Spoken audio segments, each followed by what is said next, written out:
Now my life will be yours. Wait.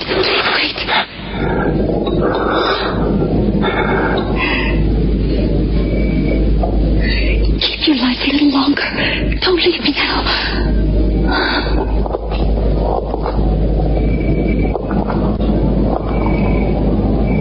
I've waited so long. Now I'm afraid to die.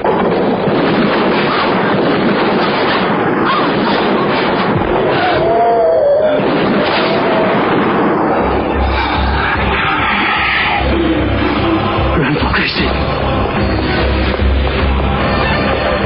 Run!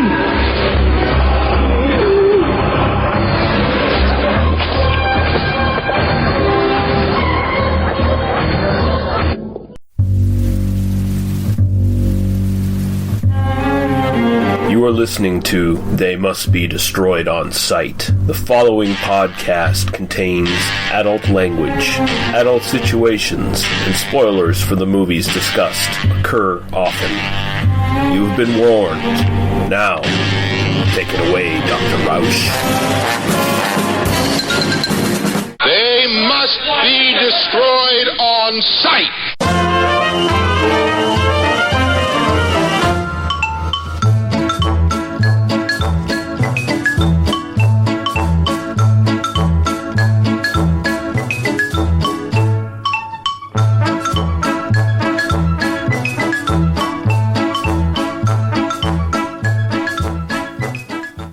All right, we're back, and you heard the sounds of Klaus Kinski breathing very heavy. Goddamn. This is They Must Be Destroyed on Sight, episode 244, and I'm your host, Lee. Time has no meaning in a life that never ends, Russell. And I am joined by my special guest host, Vaughn, High Priest of Putridity, Kuhlmeier. How you doing, sir? What's up, dude? How you doing? And we're doing one of the, I'd say it's kind of like one of the lost gems of sort of like late period Euro trash this time out. Yeah, because it was kind of a hard film to come by a little bit, I think, for a few years. well, at least like the version that they presented in this. Yeah.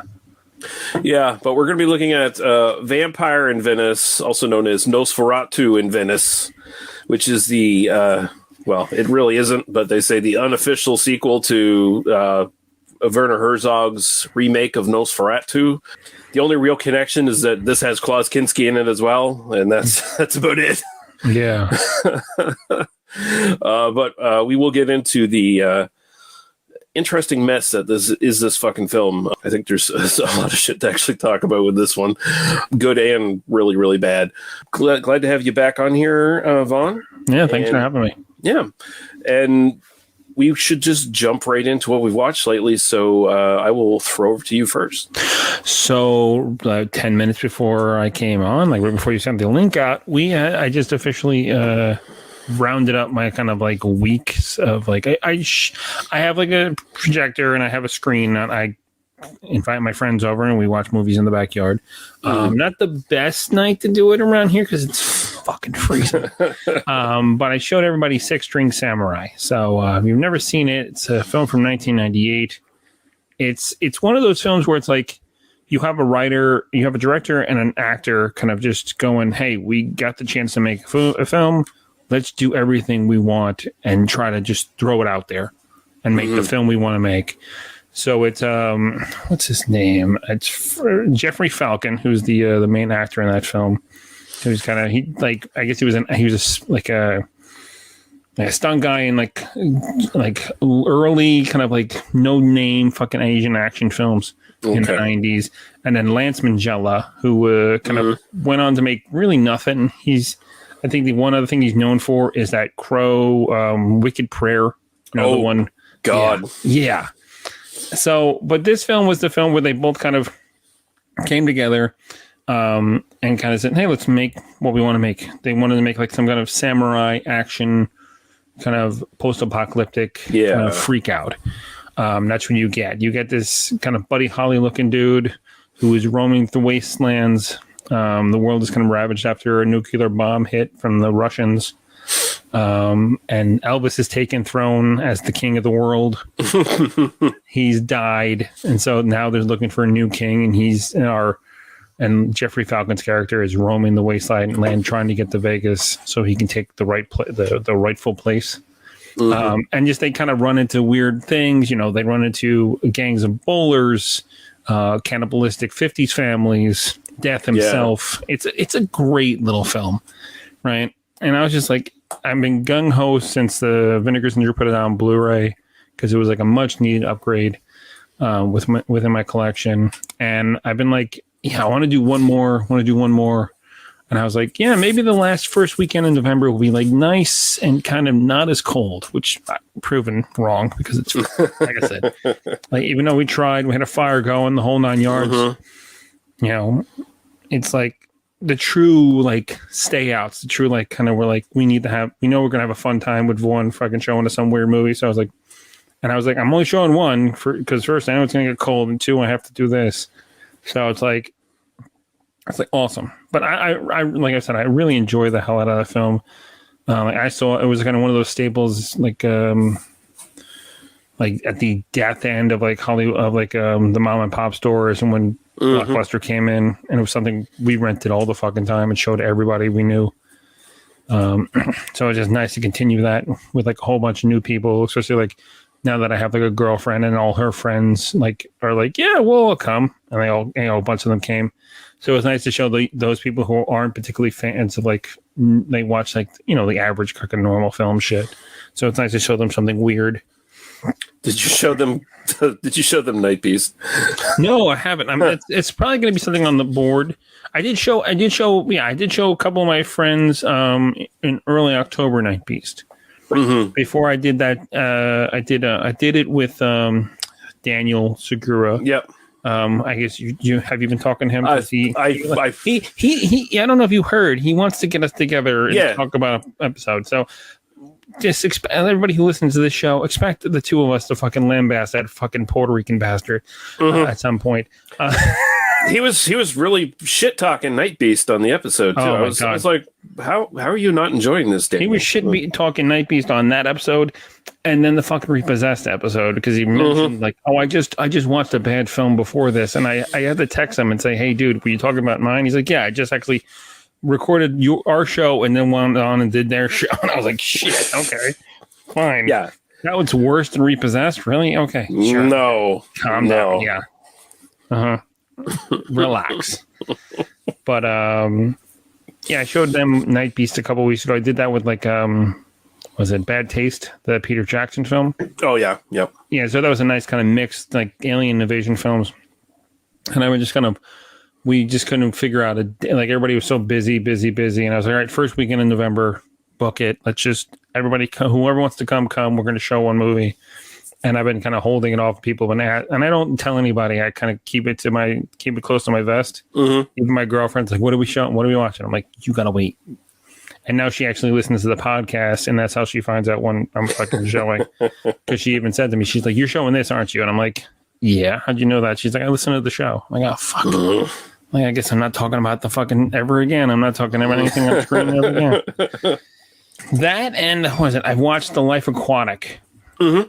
My girlfriend's never seen it, and she was like, "This looks interesting." It's like, "Yeah, let's go. Let's fucking watch it." And I haven't watched it for a while, but it's definitely something like I'm a big fan of that film. That's my favorite Wes Anderson film. Actually. And the fact that like all the like the freaking miniatures and the special effects and the stop motion stuff's done by Henry Selick. It's like it's just a perfect. It's got of everything. Yeah, and it's got like a weird little kind of like Johnny Quest vibe to it in a way. Yeah. Like maybe if Johnny Quest grew up and became a fucking asshole, Yeah, like an alcoholic jerk. Yeah. Yeah. And I fucking love that scene where the pirates take over the ship and he takes the ship back to search and destroy plan. And right. It's like, and then they go and they go and find where they are. And that whole chaos where they're just chucking dynamite at them, like the fucking it's wonderful. Yeah, and it's like, and it's everything kind of gets you there, and it's definitely makes you even like shed a tear by the end of that film. It's such a such a wonderful film, and I like everything he's done so far. I haven't seen the new thing he put out with the French Dispatch because it kind of came and went here real quick because there's so much shit being released right now. So they're like, oh, it just comes in and out. So I didn't get a chance to watch it, but I probably will get to see it. But I like most of Wes Anderson stuff, but like definitely. Life Aquatic is kind of high up there with his films. The whole cast, everybody who was in that film was wonderful. Mm-hmm. And she was just like, oh, it looks interesting. And it's like, yeah, let's watch it. And she enjoyed the hell out of it. So I was kind of happy about that. I think I like that film the most because it just feels like he's having the most fun with that one. It's a little less, it feels a little less forced than some of his other stuff. And, it's something like that kind of middle where he's just like, now he feels like he can do whatever the fuck he wants. Mm-hmm. And it's just like, let's just do this. And it's wonderful. Yeah. Yeah. Yeah. We're coming for you, Daniel, by the way. I haven't forgotten about you. Definitely. Yeah. I guess we have to pick the film, right? I told him if I have an idea because he said he wants to do in December. And I was like, I have an idea. But if you have any, I told him if you have any idea, I'll go with it because I know whatever you pick will be great. Because the stuff I pick normally for him, he kind of gets annoyed with. So it's like, I'm like, what? Like, relax, dude. Like, I'm sorry, I'm not picking this fucking high grade shit that you're talking about every week. It's like, I'm sorry. No wonder I'm on the show every 6 months because it's like, ugh. I'm like, yeah. You need a bowel cleanse every once in a while, buddy. Yeah. Bring it back down to fucking earth, Daniel. Yeah, right. On your Podmoth fucking network and all this shit. I don't know what the fuck's going on. I got a couple I'll mention that I watched. Okay. I watched An Eye for an Eye from 1966. This is a Western. It's starring Robert Lansing, who I'm not super familiar with. He's one of those guys where I've seen his face in tons of shit, but I'm not familiar with his movie roles all that much. Okay. It's also got Patrick Wayne, who's the son of John Wayne. Probably his less talented son. I'm not even a big fan of John Wayne, but Patrick Wayne is definitely not his dad when it comes to acting. It's also got Slim Pickens in it. It's got Strother Martin in it, so it's like they more than make up for Patrick Wayne. Definitely. And this is actually a trivia note here, co-scripted by Kurt Russell's dad, Bing Russell. So yeah. So it's a good little revenge Western with a neat twist because halfway through it, Robert Lansing and Patrick Wayne get maimed in a gunfight. So they have to Patrick Wayne goes blind and Robert Lansing loses his gun hand. Basically, he gets shot. So now he has to be the eyes for Patrick Wayne when they finally do their fucking big shootout with Slim Pickens. Wow. Okay. And Slim Pickens is just this.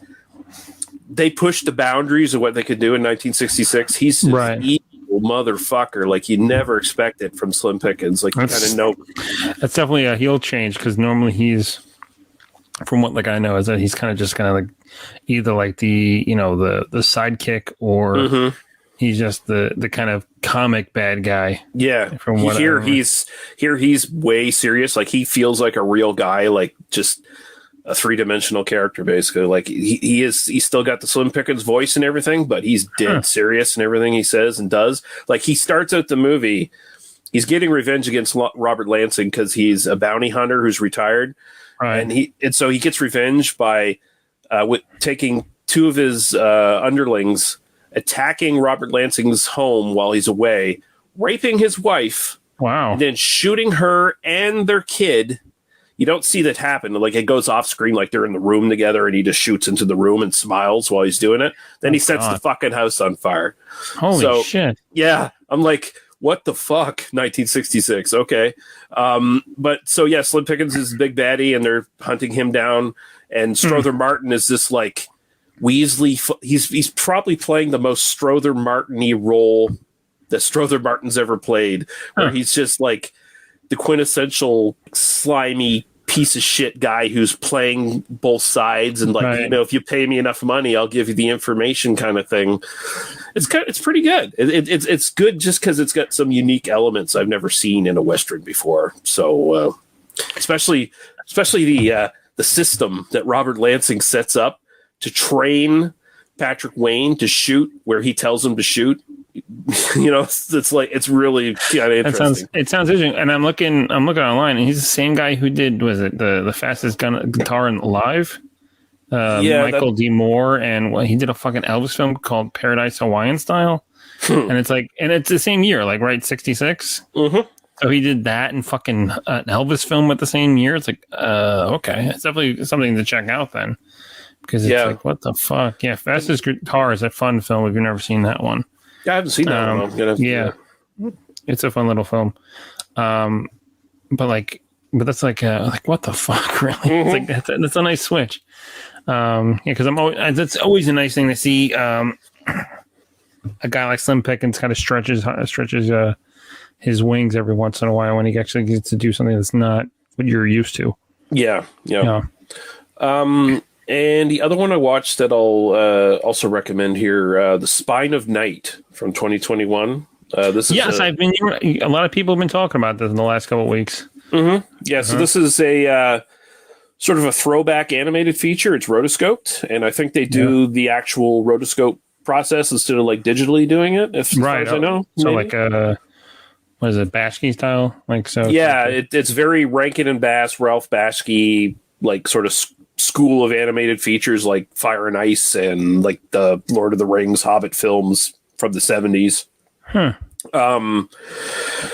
It's got a pretty good cast in it. Like it's got Patton Oswalt in it in a brief role. It's got Lucy Lawless as like the main character.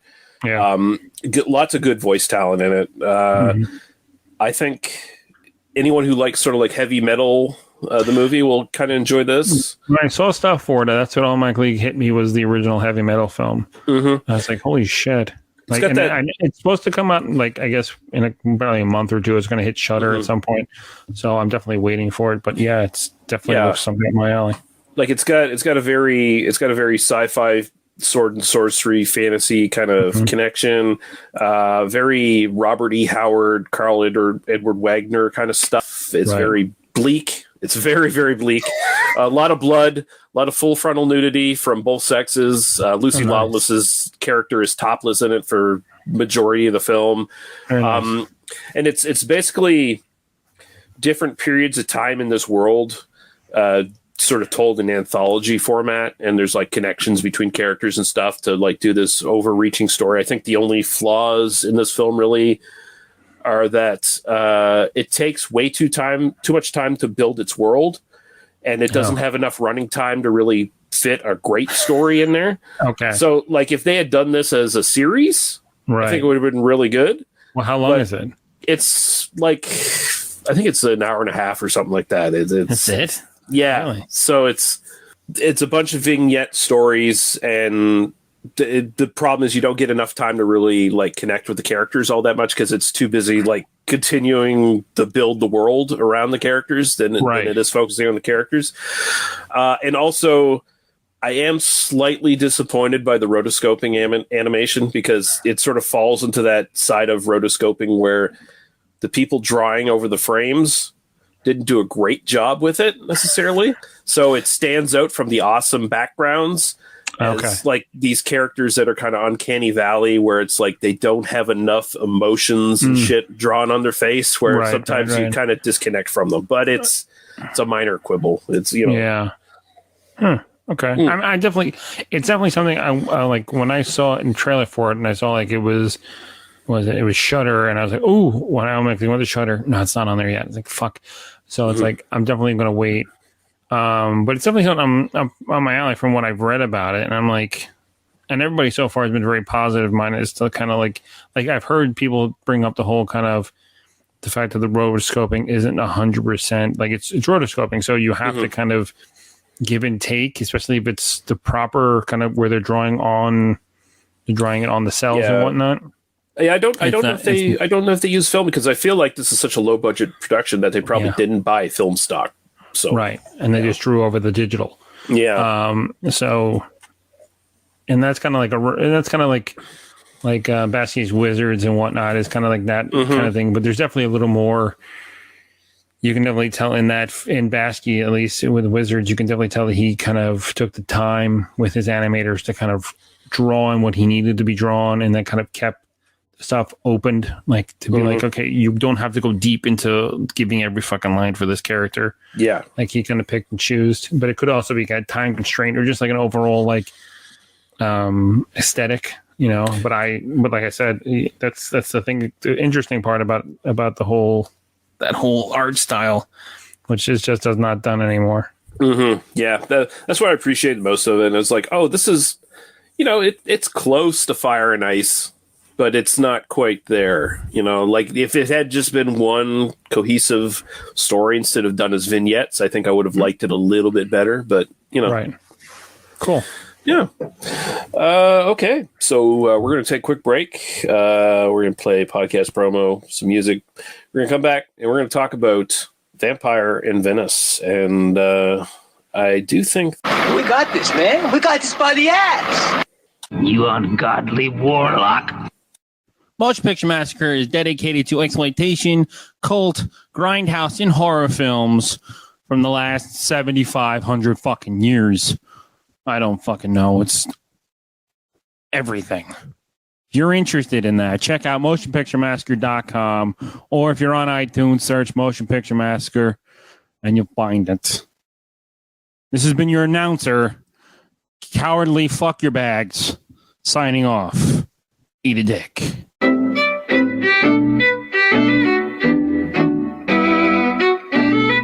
You ungodly warlock. All right, we're back, and we're going to be talking about Vampire in Venice from 1988, also known as Nosferatu in Venice, Vampires in Venice, and Prince of the Night in some U.S. markets at one point. And we actually do have a trailer for this, although it's all in Italian, I think, or German or something.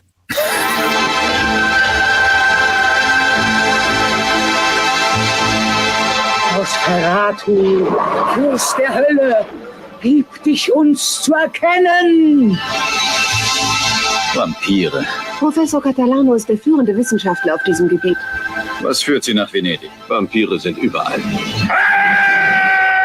Willst du in den Schlund der Hölle stürzen für alle Ewigkeit?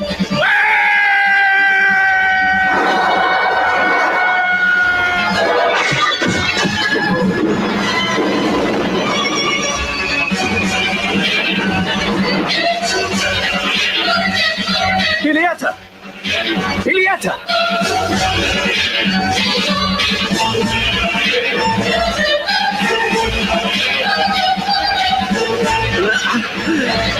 Du Satan! Das war Nosferatu, oder? Ja, er hat unsere Beschwörungen gehört und er wird wieder töten. Was können wir tun? Liebe. Nur Liebe kann ihn zerstören. Die Hingabe einer Jungfrau. Im Augenblick der Vereinigung wird er sterben. 1000 Jahre hat er sich nach dem Tod gesehnt.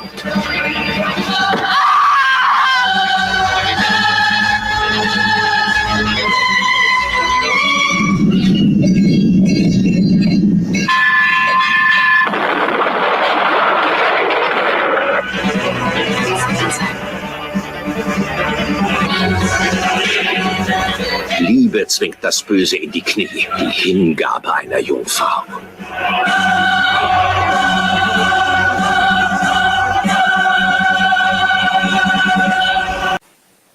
All right, that was definitely German. Yep. Yeah, that sounded like Hitler fights the vampires or some shit like at some point like there. Directed by Augusto Caminito, also directed by Luigi Cozzi, a very notable exploitation director from Italy. Also directed by Maurizio Lucidi, did a few crowd scenes, and Klaus Kinski, uncredited for some scenes as well. And we'll get into that. Yeah. Written by Alberto Alfieri, Leandro Lucetti, and Augusto Caminito. And we have Klaus Kinski as Nosferatu, Barbara De Rossi as Hilitia Cannons, Yorgo Voyages as Dr. Barnaval, who was in Zorba the Greek, and I actually remember him from Frantic from 1988. He's like a kidnapper in that. Right. Yeah. Anne Knecht as Maria Cannons, Elvery Audrey as Uta Barnaval, and I actually remember her from some exploitation shit. Scorpion with Two Tails from '82, which is a Sergio Martino film, I think, and Iron Master from '83, which is like, hey, let's rip off Conan the Barbarian, and so there you go. Giuseppe Manigiulo, who is not given a character name in these credits, but he is in Murder Rock. I recognized him immediately from fucking Murder Rock from '84. I think the same producers and stuff are on that too. So rest of the cast here doesn't really matter. Like I did pop for someone who just called themselves La Chunga as their stage name, which was the woman at the gypsy camp who was dancing. Right. I guess her entire career was like, you need someone in the 1970s to be in your Italian movie, and you need a gypsy who dances. I'm your person. Like, what the? Yeah.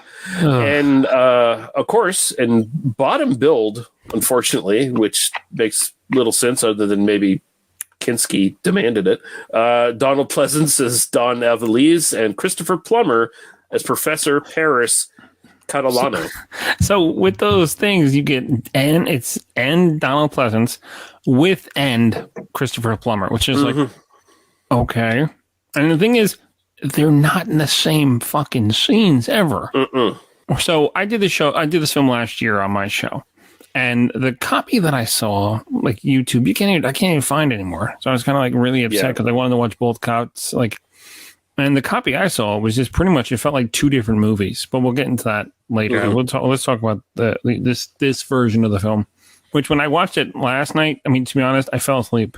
I was so exhausted that it kind of willed me into bed. And then this morning I deliberately got up early and watched it again. Like I started from the beginning and watched it this morning, like wide awake, and I was like, okay, I'm fine with it. I'm not as hateful as I was when I originally saw it a year ago, but I was like, okay, I can understand now. It's not like, I'm not like, like, but like it's a fascinating film of like how an actor still had enough clout in his career so late in his career that he can get things. People would just run to make shit with him. You know, if you look at Kinski's like career at that time, he was making fucking everything. Yeah. And people would just be like, what do you want? We can get Kinski? Fuck it. Do whatever you want. Like, you know, he's going to be here for it. Just deal with him. And by the time those late 80s films, he got so detrimental and so psychotic that it's just like, you know, I'm amazed that like, and we can talk about it from other films, but it's like, it's so amazing that people even got movies made with him in the 80s like that. Yeah. Like his last movie with Herzog was Cobra Verde. Yeah. Yeah. And that was just like, what, a year before this or something like that? Like, before. And he was already like, he did this movie because he was getting a 2-picture deal where he would do this. And then he would get to make his Paganini film, which was his last film. Right? That was like the film that he's been wanting to make for years, and someone finally gave him the opportunity to make it. So he's like, fuck it, I'll make a sequel. Sure. Yeah. Like, and like he wanted Herzog to do it, and Herzog was like, I can't shoot the script because it sucks. Yeah, he wouldn't refused. Yeah. And so I guess when he was on Cobra Verde, from what I understand, from what I read, he was already getting in the mindset of Paganini, and it made him even more difficult to work with than usual. Yeah, so imagine him coming into this piece of trash, basically. Right. And fucking, he was not listening to anybody. Right. So in '79, Werner Herzog was kind of high on the horse of making films with Kinski. He made a Gear of the Wrath of God. I think Vorchek, was it 78? Somewhere around there. Right. And then he made this. And this is kind of Nosferatu, the Herzog version, is probably, in my mind, probably one of the better remakes of a masterpiece. It's it's just right up there with the F.W. Murnau film. If if you really, I even like it better, but it's splitting hairs. Yeah, but it's definitely like a classic of European cinema. And so you get a European, a kind of a sleazemeister producer to be like, all right, I've booked, Kinski. He's willing to do the film. He's told me he's willing to shave his head and go back into the makeup, the whole 9 yards. So he gets the money together. He hires a big director. He realizes that maybe if I it's just the fact that you read the whole background story of this, some like directors who came in who were pretty much working for a couple of days and just fired and paid off. Like they were fired and paid their full fucking price and told, don't worry about it. And then the budget would just go down and down because he kept bringing people in. Yeah. And it's like he had this big budget idea and he brings in a decent producer and he's a decent director, starts doing shots. He goes, I think I'd rather pay you to not work on this film and get a director who's lesser scale, but have the budget still to kind of make a bigger film. And it's like, you can understand where he's coming from as a producer. It's like, I'd rather put the money into the overall instead of paying a big director, but because of contracts, he still had to pay pay this director. So it cuts the budget in a quarter. Yeah. And he was also like fishing for somebody who would, I believe this director had worked with Kinski before at this point, the one they finally settled on. Yes. And so it's like, find somebody who can like kind of maybe hopefully rein Kinski in a little bit and like also just like not stand up to him. Yeah. And so Kinski comes from Cabo Verde. Have you ever seen Cabo Verde? Kinski has kind of bleached his hair out. He's got this long, insane fucking flowing mane of hair. Yeah. It just looks unreal. Because it's like short to the shoulders, but then like the middle of the back of his head is long down to his ass. It's a weird. And he's got that big bald spot that he's had for like 10 years now. Yeah, so there. It's like an ultra comb over. It's this crazy look. He gets there on the set. They pull out the makeup and he says no. He just automatically just fucking has a field day. Says, I'm not wearing the mask. I'm not shaving my head. I'm not doing any of it. I don't even want to wear the fucking teeth. And they're like, well, okay, he doesn't want to do it. So what are we going to do? And so they have the gear. So they put him in the mid-century time and they change it from a straight up sequel, kind of back in, pre-peasant times. And it would have been like 1700s sometime. Right. And so we make it an 80s film. We make it modern time. Which doesn't. The great thing about this film is that it feels out of time. It doesn't feel like it feels like it was made in 1987, 88, but it feels like something that's just in another world and then like this kind of weird dreamscape, kind of nightmare. And like I made that comment on Twitter about how his whole grimace, this whole movie, him just fucking looking like he just ate a shit sandwich is like a whole fucking mood for me. Yeah. So originally the version I saw when I watched this last year was you had two films that kind of verged into one. You have this whole story where the Kinski character is roaming the countryside trying to make it to what's her name? The Princess Helelita or whatever. Yes. Yeah. He's trying to make it to her and he wants to die. And the only way he can die is by having sex with a willing virgin. Yeah. Right. And in the version I saw, you don't get that scene with the gypsies giving the one virgin. You do have it. They do actually do that quote that you used for your nickname where he comes out of nowhere and they're like, don't leave us. And he goes, time doesn't matter. And then he wanders off. And that's the last time you see the gypsies. You don't see them like in this version where the gypsies pop up at the party and kind of dance around and shit like that. And you're like, where'd they all come from? What the fuck? So one of his little temper tantrums where he insisted on, having things his way, he actually hired real gypsies, Romani, to be in the film, and he insisted on them being authentic. And I kind of respect him for doing that. Like, right. I actually like those scenes when you have that big dance number scene when he's having sex with the Virgin, but he ultimately bites her and kind of makes her like one of his au pairs. Yeah, because they're all like all the gypsies. Like you see, all the gypsies are vampires. Yeah, which is a good callback actually to the original text of Dracula, where Dracula has the gypsy helpers, right? So, yeah. And it's like that's cool. Like that. Okay, so let's just go back. So how this film starts is you have a hunting party roaming through some kind of somewhere in Europe, wearing modern clothes with modern rifles, which immediately threw me off. Like what? Shooting ducks out of the air, and one of them shoots a bat. And the woman in the party says that it's bad luck to kill a bat. And the guy just picks it up and throws it and says, who gives a shit? It's a vampire bat. It drinks the blood of cows or something. Yeah, and as he throws it into the thing, they let the dog go loose. The dog goes off and chews up the vampire bat. And then it cuts to the kind of what we're seeing there. And you keep going back and forth between the vampire Nosferatu and his gypsy encampment, and Christopher Plummer and Donald Pleasance dealing with this like ancient family who may or may have not dealt with Nosferatu at some point. I think they're supposed to be related or something, because they say they come from Transylvania, right? Yes, they think that their family members are, and there are family members in the crypt in the basement of the house that they live in that are may or may not be vampires. Yeah, their tombs have been kind of sealed up. They're locked in place. And the eldest daughter of the family feels that this is a curse and feels that they're kind of destined to have things happen to them. Destined to have this. I kind of disagree.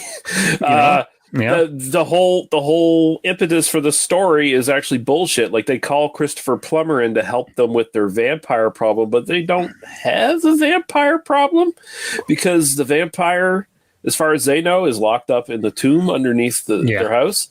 And so they're like, we want to get a medium in here and resurrect the vampire. And it's like, that sounds like a really bad idea, because you guys are rich. Your mother or whatever is a fucking princess. Yeah. You're basically royalty in Italy.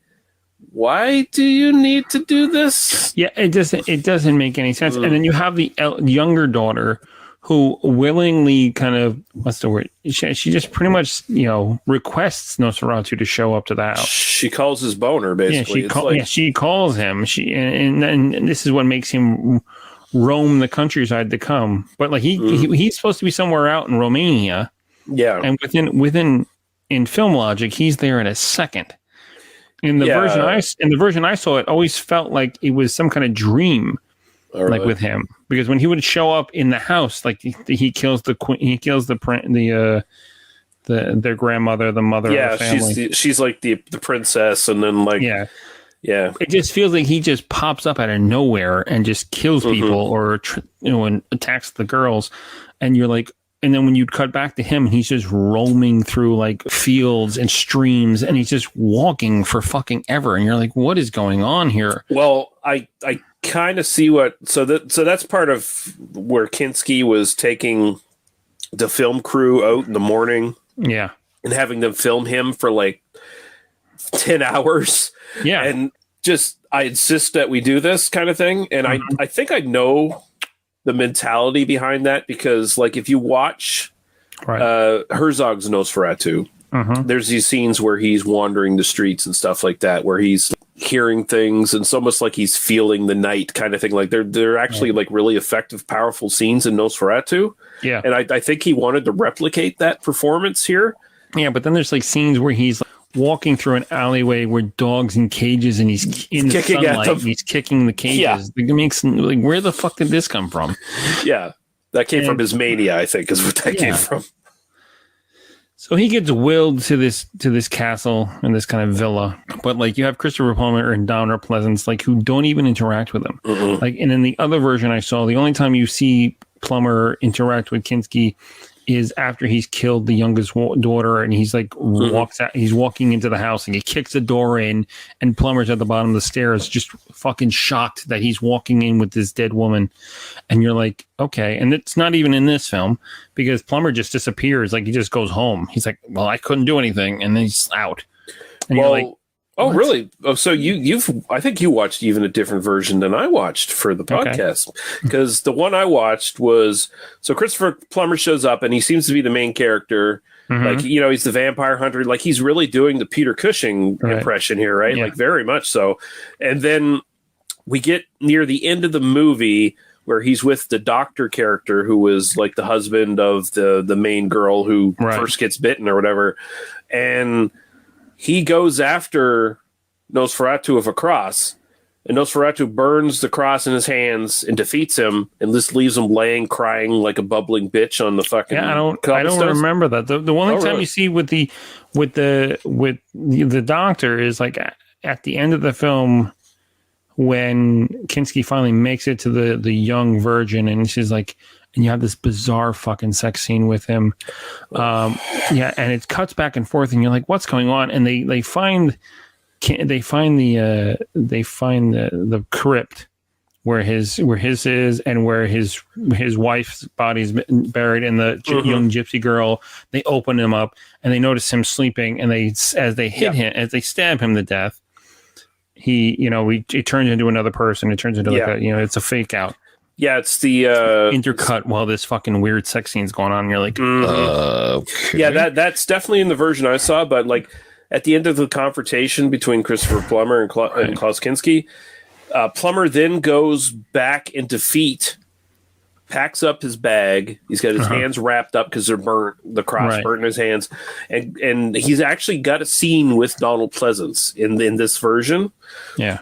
And Donald Pleasance like just starts berating him. No, like he's screaming at him. Yeah, the whole. Yeah, it's like you're a bitch. You basically say it's like you're a bitch. You're running away like a little bitch. And then Christopher Plummer goes up on a bridge, and there's all this mist around, and the mist sort of covers him, and then it flows away, and he's not on the bridge anymore. And you hear a splash, and he's like, so it's implied that he committed suicide in the canal, basically. Mm-hmm. Well, yeah, I think it's the same one I'm thinking, but I don't remember. I don't remember the scene with Kinski, with him and Kinski confronting each other. It like the doctor shoots at him with his rifle, right? And Kinski grabs the rifle, breaks it over his fucking knee, and Plummer's in that scene with him. And then the doctor runs off, and then there's the scene where Kinski pretends to be the doctor's wife. Right, and seduce him in, and then rips his neck open. I don't remember that because I don't remember because when you see after the whole the fake out with the crypt and Kinski's having the sex scene, they go to the young woman's room because they're like, okay, where else could he be? And they go to the young woman's room and they shoot and they start shooting at the room. They kick the door. And okay, yeah, I made a bit of a mistake there. So like you have the Plummer scene with the doctor. That's the initial scene where they confront him, right? And then the doctor comes back with two of his friends and confronts Nosferatu and they shoot up the room and they kill the woman and they kill the young virgin. Yeah, they wound her severe, like mortally. Yeah. She doesn't quite die until later, but yeah. Mm-hmm. And then he freaking he doesn't kill them, but he definitely puts breaks their guns and scares them away. And then you have like the last 10 minutes of him trying to lift this woman and walk her through the streets of Venice, and it just looks like he's dragging her because he's clearly a man in his 60s who cannot hold a woman who's like 22 in his arms for more than 5 seconds. Yeah, he's what, 63 at this point. Yeah. Mm-hmm. So yeah, it's like what the fuck? It's like, and it's a perplexing film because it's just you can tell that the producer who put this together. And it's even I read that they shot for 6 weeks, and he realized that he didn't have the film finished. It was just there's no way he was finishing it. So there was a lot of pickup shots and a lot of Luigi Cosi was brought. He was second unit, but he was brought in to do a lot of just those little shots, like that weird scene with the kids dressed in the costumes. Like that's a shot that Luigi Cozzi did. He did that scene. They didn't need it. They needed it because they needed to fill time because they didn't have 90 minutes, which makes no fucking sense at all. Because it's like, why are we bringing in like a love entrance to this character? It's like, what do you do? Yeah, it feels like there's a weird little like slasher film subplot in this where it's like you introduce the young friends of the main girl and they're gonna like go to the party and Kinski's gonna kill them all after they have sex or something. Like, no, they just disappear. Like they just vanish. Just gone. She confronts them about like, especially the boy. She confronts, "Oh, you don't have a girlfriend," and it's like, what the fuck? Where are we going with this? Well, she's wearing for some reason she's wearing a mask to make her look like the old princess character and to fool him. And she tears it off and she's like, and you're like, wait, what? What? And like, this is the time when like Paganini horror was made, like 86, 85. So Donald Pleasence was kind of just hanging out in Venice. Yeah. Kind of just collecting a paycheck and he living. He did Pagan, like Kinski, was it? Cozzi said that the reason why Pleasence did Paganini horror to begin with is because he wanted to go to Italy and he loved hanging out in Italy. So he would work with Cozzi because Cozzi was just like, yeah, come, just hang out. Like, he was previous to this. He was in he was in Paganini horror, right? So he was in Paganini horror, and then he came onto this, and then after this, he was just there. And then Kinski did Paganini, and. Yeah. Which I haven't seen yet. I don't know if you've ever been able to find a copy of that film. I haven't found a copy. I'm sure it's somewhere at this point because I mean I know it did have a release DVD and it's a fucking expensive as shit. It's like I don't like. I'm a fan like of Kinski, regardless of like everything. Oh, and like horrible shit he did in this film alone. Well, not just that, but like the to his kids, his kids, to anybody who you watch any film, anything, like even like the German stuff he was doing at the start of his career when he started getting big. I did a couple of like World War II films of his this year, like Churchill's Leopards and and like it's like you're like, how the fuck did you were that big of a star in Europe that it's like you could do whatever the hell you wanted. The fact that like no one ever really knew the truth about his upbringing and like because he was a constant liar, like even his autobiographies aren't completely 100% because people are like, there's no way in hell he could have been there at that time because he wasn't old enough or he was too young.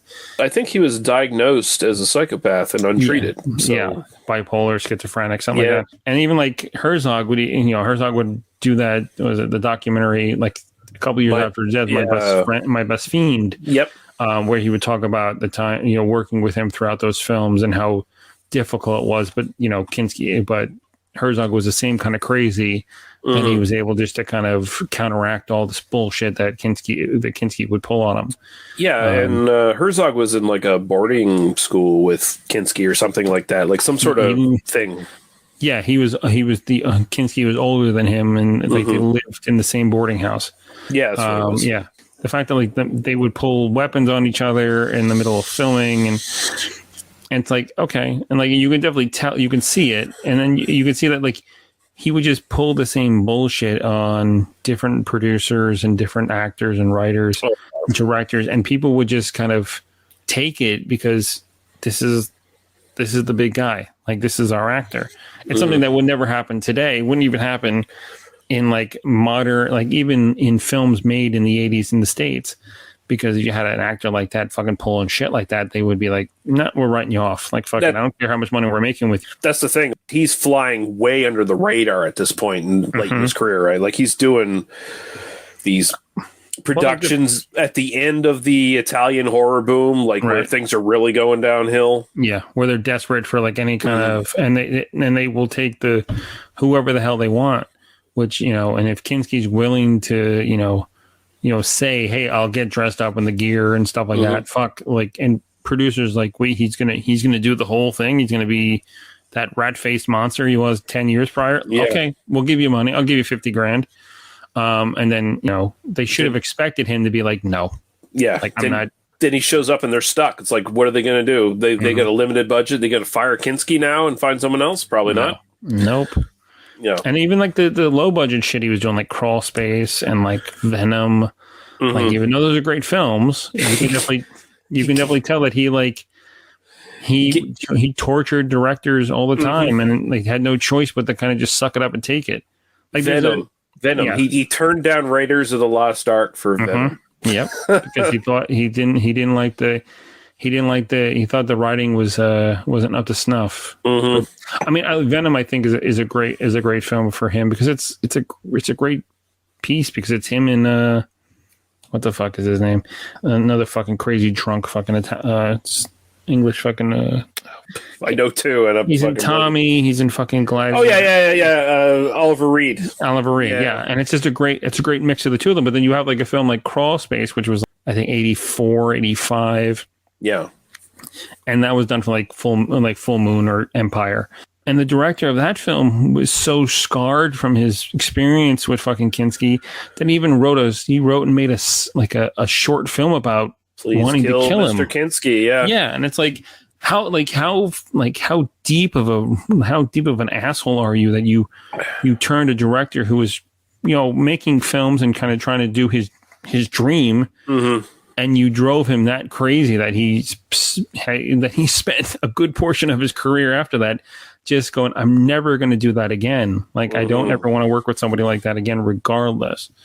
And it's like, it's amazing. I think Kinski knew too, right? Like, I think he knew what he could get away with, right? So, like, he knew he could never do Raiders of the Lost Ark and be himself and do what the fuck he wanted to do. Like, he would have, day one, he would have tried to pull some shit and he would have been fired. So, definitely. And any kind of American, like big budget American film would have just terminated him instantly, regardless of how big his clout was, because like it doesn't matter. Like they can get anybody to do those. It would look great on look great in a poster when you see his name, you see his picture. Yeah, but like, I'm not going to deal with the fucking prima donna bullshit that he pulls all the time. Yeah, like and it's not even prima donna. It's just it's Napoleon. It's just a reputation of being a liability. Like he's just legit crazy.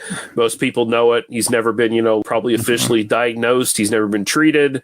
Yeah. But he's still in the system, and it's just like. No, but if you look at overall the career of the films, like what we can see, because there are definitely like films from the 50s and 40s that I don't think have ever been released, the German stuff and stuff like that. But like the stuff in the 60s, the 70s, especially the 60s and 70s, when he was roaming around Europe just making films for everybody, like, Sergio Corbucci and Herzog and whatnot, it's fantastic. Oh, yeah.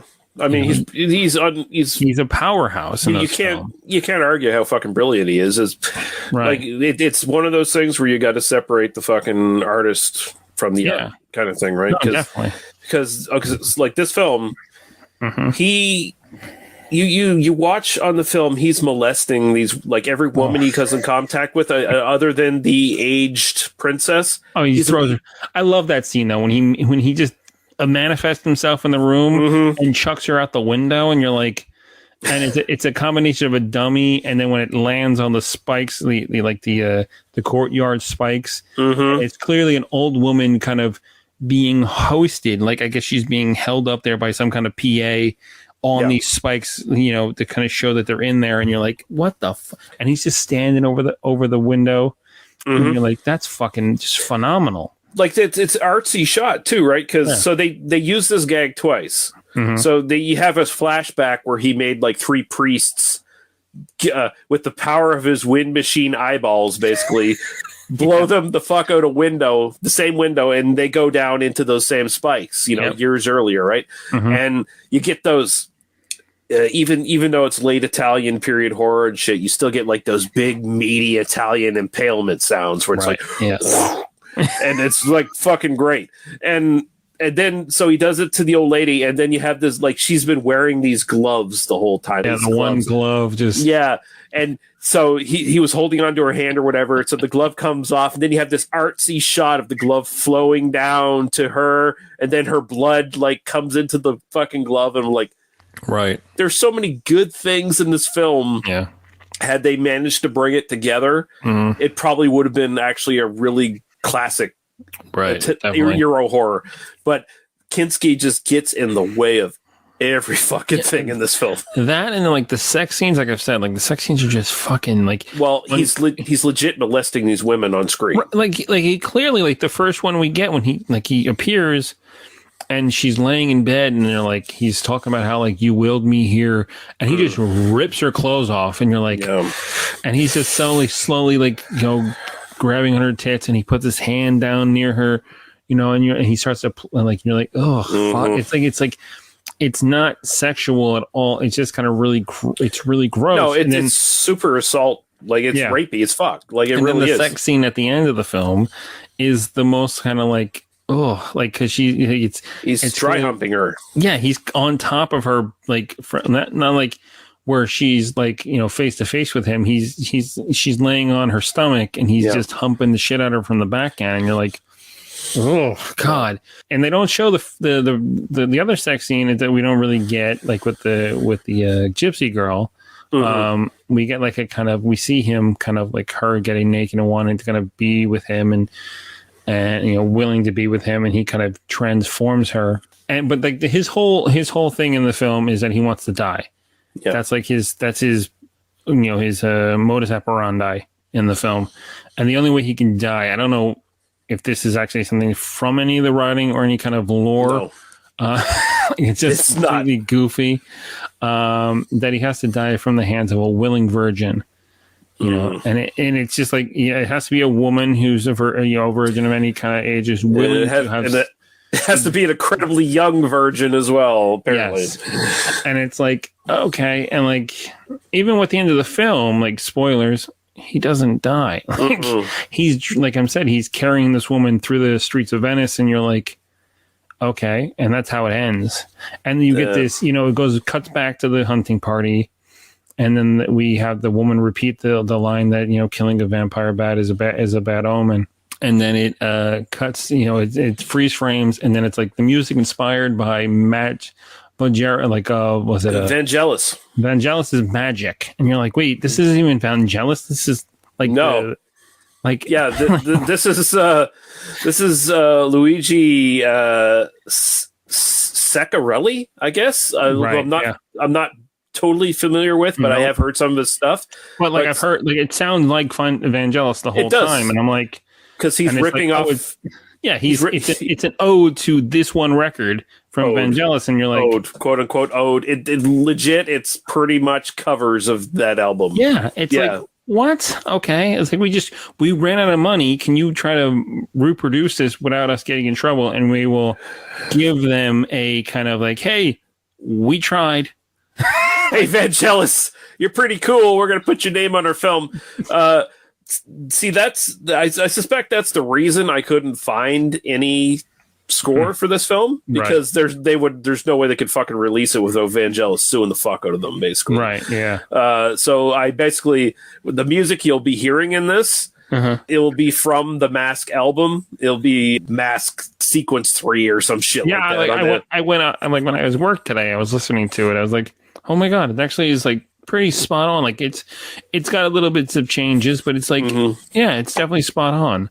And I'm like, that's just like perplexing that like at the end of the film, like not even at the end, it's just music inspired by Vangelis's Mask, and then the credits roll. And you're like, I don't even know why. I don't even know why they did that. Like, it's an Italian film industry, right? Notorious for we're just going to repurpose people's music and put it in our shit anyway. They should have just ripped off Papa Vool from their score from the original Nosferatu. Right. Like, I doubt anyone would have sued. Yeah, and the music doesn't really, I don't know, like it's interesting, right? Yeah, but it's placed it's in the weird fucking areas. It's like, it overshadows the dialogue. Like, half the time you can't hear what the characters are saying. Yeah. Especially in that like seance scene and stuff like that. You're like, why is this so loud? Why is this overdone? And I'm just amazed. Like, so Severin put it out this year, like last year. Yeah. End of last year. And like for the longest time, there was a copy on YouTube, and I'm guessing ever since the Severin release, it's been probably it's disappeared because I couldn't find it. I was like, "Where's this copy I watched?" Like I even checked my letterbox originally, and it's just like half a star, awful piece of shit. And I was like, and then when I watched it this morning, I kind of bumped it up to 1.5 stars because I was like, you know what? It's fascinating. Mm-hmm. It's nothing. It's like, unless I'm asked by a podcast to do it again on a show, I don't think I'll ever watch this.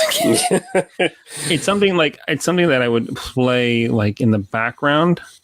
You know, it's definitely it's like a party movie. You know, you just put it on, don't put the sound on, and just let it go, and like see if people actually start sitting down and start, hey, what are we watching? Like it's like you know, that's the kind of thing that was, because it's that kind of film. It's just what the fuck is what is or like something you'd project behind a band playing. Yeah, that like some like really pretty shots of Venice, and then Klaus Kinski molesting boobs, and it's gross. Yeah, it's so gross. Yeah. Oh man, and like Christopher Plummer, I'm so perplexed at what they did to his character in this. Like it feels like originally he was probably written to like have a moment where he fails and then he comes back and beats Nosferatu, but then Kinski decided, no, we're not doing that. No, I don't want that. Yeah.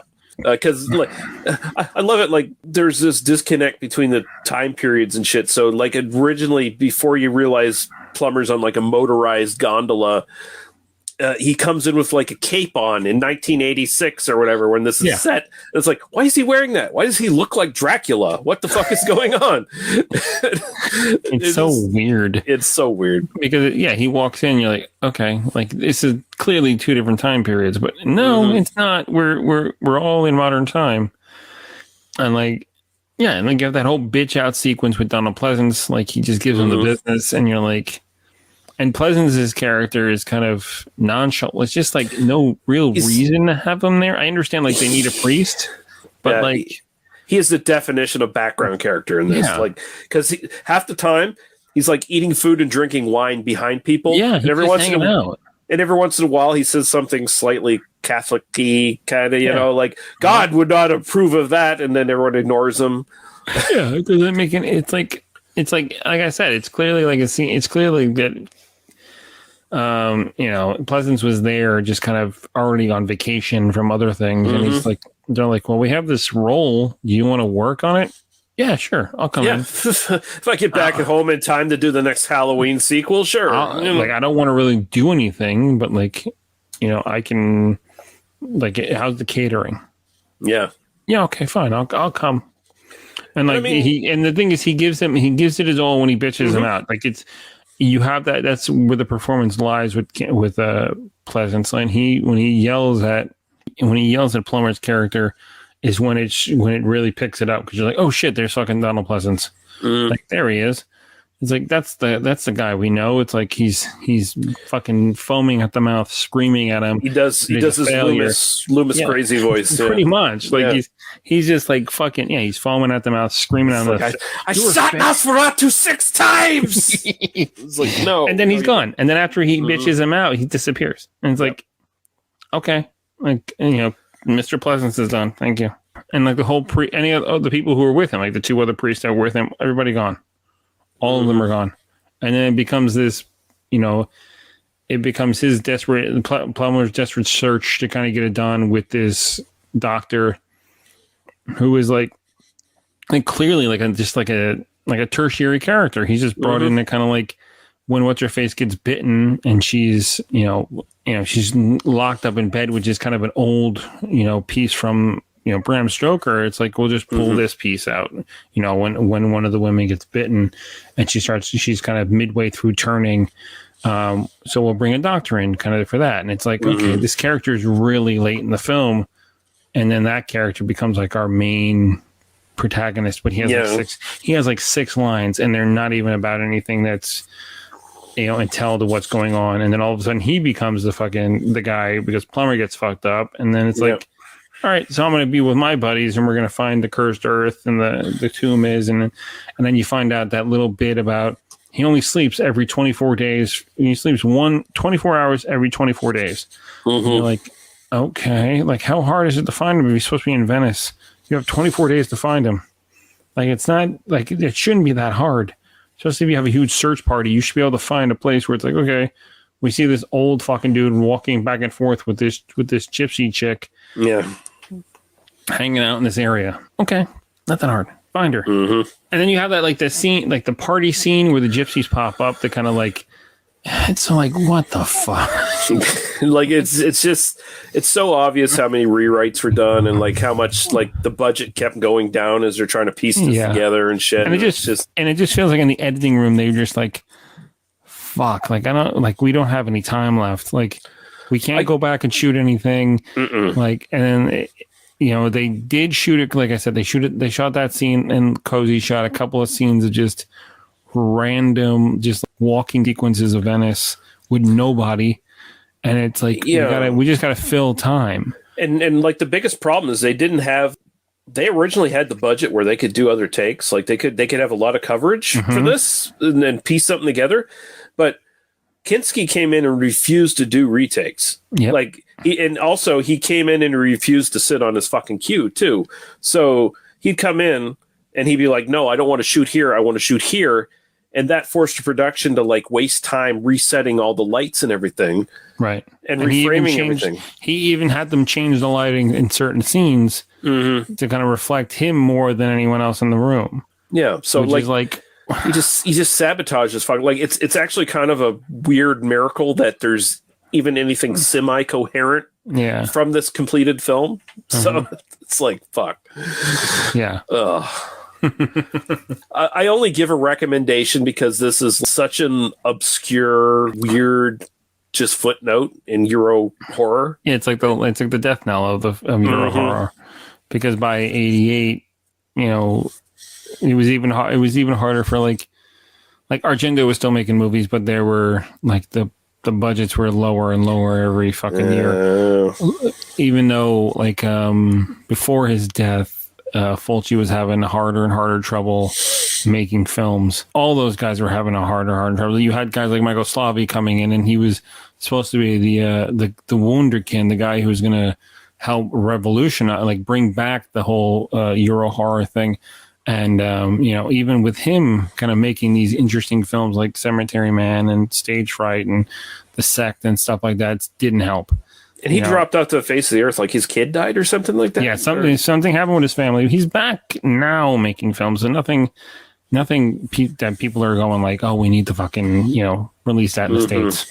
It's like modern stuff. It's no horror related stuff. It's a lot kind of just like dramas and stuff like that. So it's like like you get Cemetery Man, and that's like a bright spot. But like contemporary to that, you get like fucking Mother of Tears or some bullshit. But it's like what 90? What Cemetery Man's like 91, right? Something like that. 90. Isn't that more mid 90s? Cemetery Man. Oh, maybe 93, 94, something like that. Yeah. But like by that time, it was the whole it had already bottomed. At least Italian horror, at least Italian like genre cinema was dead. Like by that time. It bottomed out. Like, and you get like 90, I think, is what Cat in the Brain, which is way more coherent than this is. Yeah, and that movie ain't coherent at all. Right. But all those guys who were still around making horror films were having a hard time getting anybody because the bottom had dropped out and there was no real money in it anymore. Yeah, and there was nowhere for them to go. It's not like when a lot of these guys started, they went from comedies to westerns to horror movies, right? Yep. By the end of the 80s, they were completely like, well, we got nothing else to do. What do you? Okay, we're just gonna hang out, And Argento was, smart, but you can only round that well 100, enough times where you get really repetitious and there's a lot of shit. And although I guess he's got a new movie coming out. No. Yeah, it's got something coming out here. I do want to see it, even though. Is it going to be Dracula 3D? Yeah. No, fuck! Oh my god, no way! Like, couple more praying mantises in there. Yeah. Fuck. Oh my god. Yeah, I don't know. Yeah, no, fuck that. Yeah. So unless you have anything else to say, I'll just.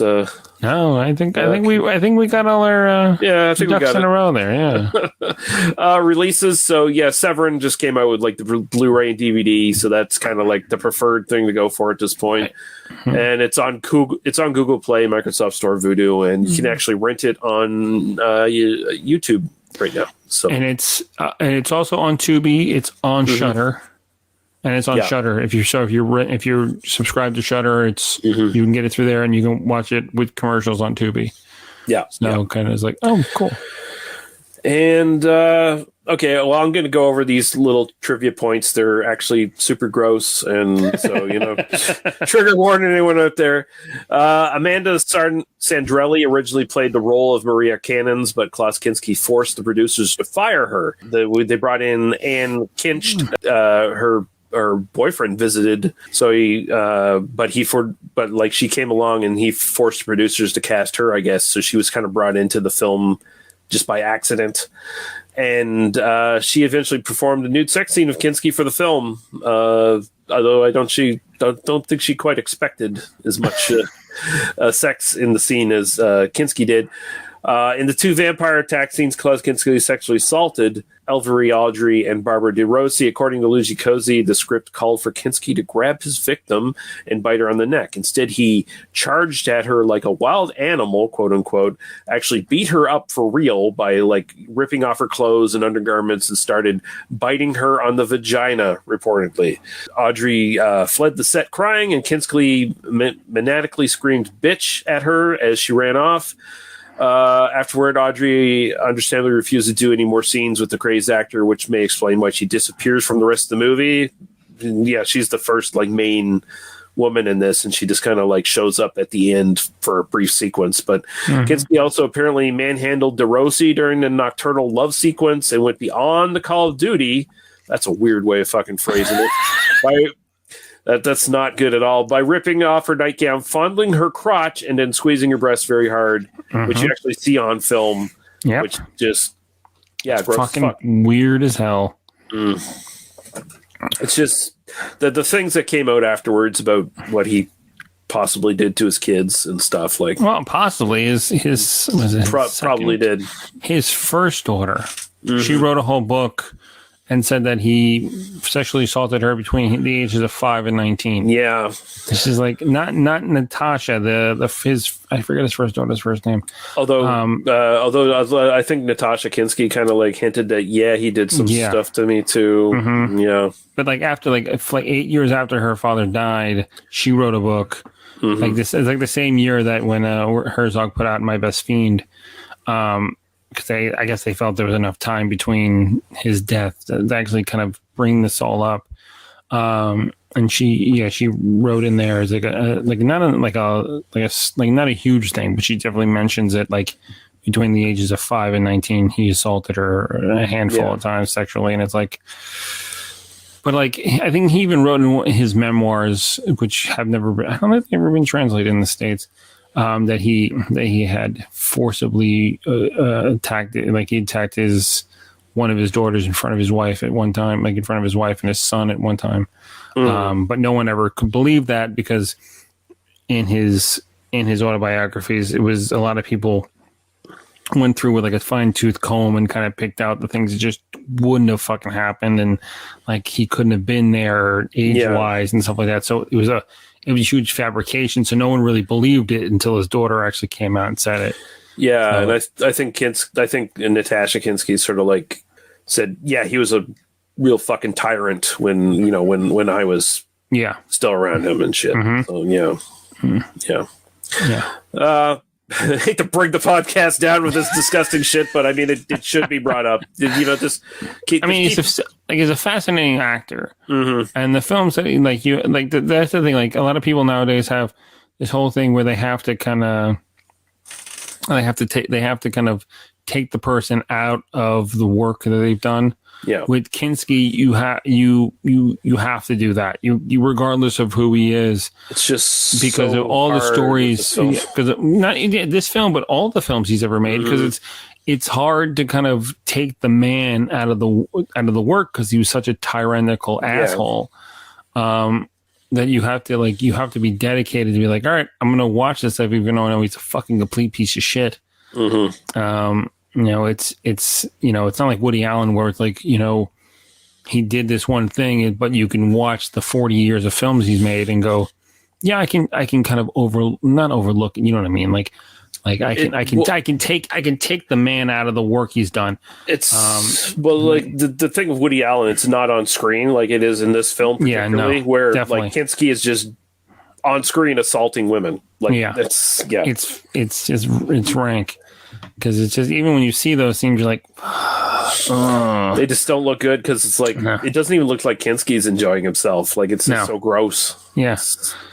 And like I said, he has this face the whole time where he's just, he just looks like he shit his pants and then fucking wiped for days. And it's like, he's just grimacing the whole time and pissed off. And you're like, how the fuck is this enjoyable for you as an actor that you are not like getting anything out of it? He's just trying to grimace his way to his Paganini film. That's what he's trying to do here. Yeah.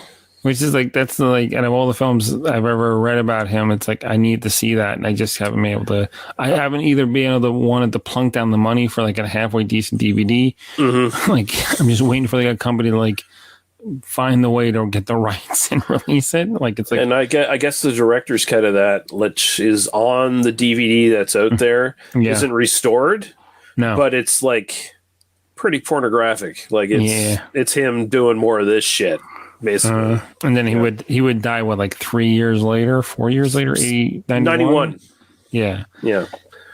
Heart attack at 65. So yeah, because the guy was he was a big smoker, and he wasn't like, fucking, if you look at him from like 78, 79 till now, the change in his appearance is fucking drastic.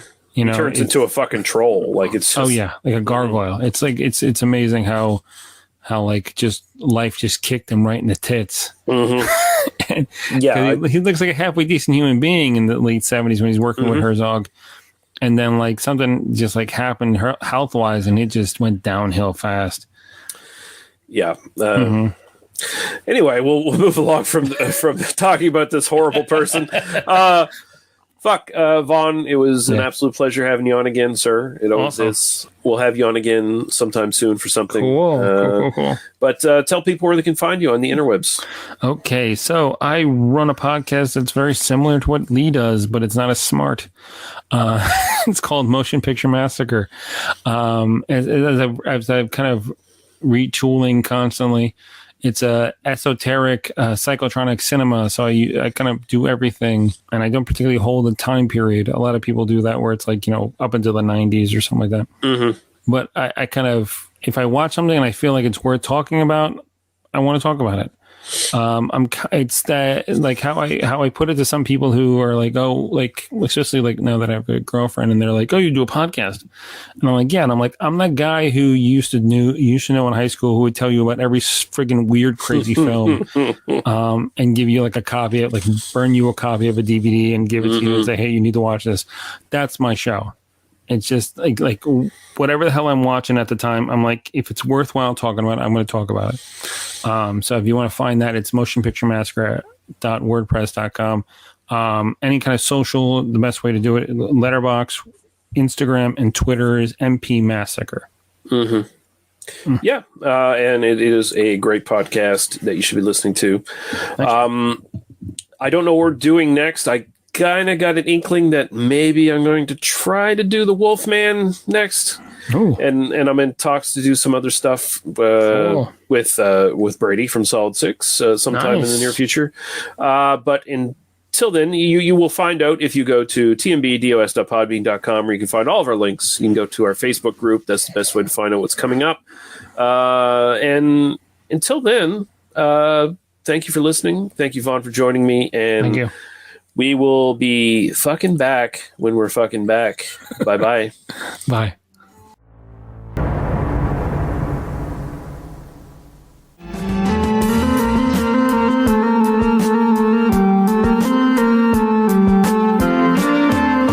Thank you for listening to They Must Be Destroyed on Sight. For further episodes, our Apple Podcasts, Facebook, and YouTube links, please go to tmbdos.podbean.com. Thank you. Drive through.